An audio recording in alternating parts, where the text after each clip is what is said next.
So as you started to play more seriously, right, at mid-pack, was there something that clicked that you were like, I think I can keep playing this and maybe there's a shot for me to play in college? I don't think that moment for me came until kind of late, just because there wasn't, like, unlike now, right? It's I didn't know where I stood as far as like college prospects, like I didn't really travel for baseball until I think I was a junior in high school, which is nowadays like, you tell a parent that, they're like, what are you doing? You have to start traveling when you're in 8th grade and blah, blah, blah. And so, so I mean, like for me, it was, in fact, the guys and when I was at mid-pack, there was a pretty decent pipeline of mid-pack graduates that made their way down to Manoa. I think that's where the idea kind of started, was because I'm like, hey, these guys were my teammates and I was, equally or more successful than these guys who are at UH. So like, why couldn't I do that? And then, and there were some things that kind of happened while I was at mid-pack, where we ended up having a really small roster my junior year. And that's when I got a lot of opportunities to play. And, and then I think I remember things happening fairly quickly. I think it was like state tournament, and then the open recruiting period is right in June, and so that's kind of like when UH came on knocking. And so I'm, and I'm kind of like looking at my parents. I'm like, UH is calling me. Like, what do I do? And so I'm like, what are they gonna tell me? What's gonna happen? So, so about like junior year, kind of that's when everything started to kind of solidify with my prospects to play in college. So got it. Did I always want to? Yeah, I mean, I think I like you, right? I liked competing.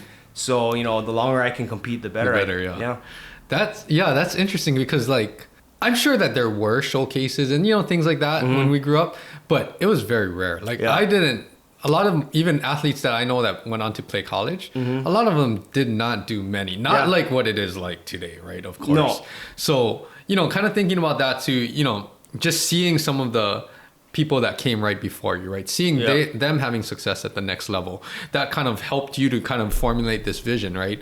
Let's backtrack a little bit. So as you started to develop as a pitcher, what was like your strengths or weaknesses or, anything? What was your, like, were you a guy that were just hitting a lot of good spots? Like what was your strength that you really, I guess, helped you to succeed at mid-pack?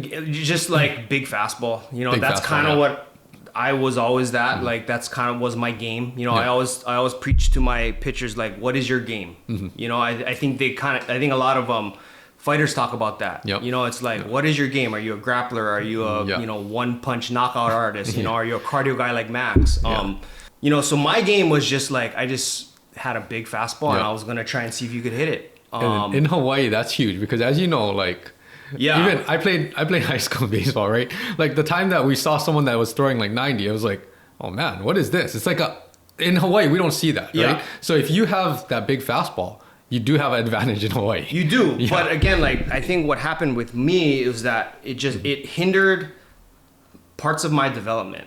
Because it allowed me to get away with a lot of things that weren't probably very technical.